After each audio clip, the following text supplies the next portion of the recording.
গাজার যুদ্ধ বিধ্বস্ত বাস্তবতার মধ্যেই ঈদ উল ফিতরের নামাজ আদায় করেছেন শত শত ফিলিস্তিনি। শুক্রবার ধ্বংসস্তূপে ঘেরা গাজা উপত্যকায় খোলা জায়গায়, এমনকি বিধ্বস্ত ভবনের পাশেও নামাজ পড়তে দেখা গেছে মুসল্লিদের।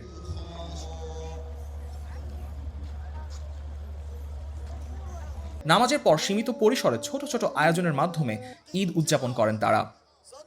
দুঃখ, কষ্ট আর শোকের মাঝেও দেশ পুনর্গঠনের আশা ব্যক্ত করে ঈদ উদযাপনের কথা জানান একজন স্থানীয়।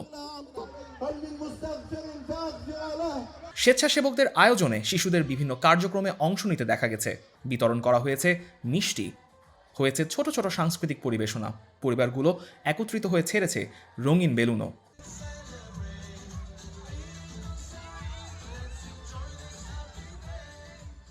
ফিলিস্তিনি গণমাধ্যম জানিয়েছে, গাজার প্রায় 1240টি মসজিদের মধ্যে 1100টির বেশি আংশিক বা পুরোপুরি ধ্বংস হওয়ায় অনেকেই খোলা স্থান বা মসজিদের ধ্বংসস্তূপের মধ্যেই নামাজ আদায় করেন।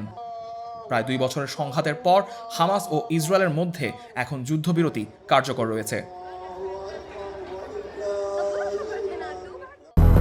200-র বেশি সার্ভিস ও ফিচারে লেনদেনের সব বিকাশ অ্যাপে সম্ভব।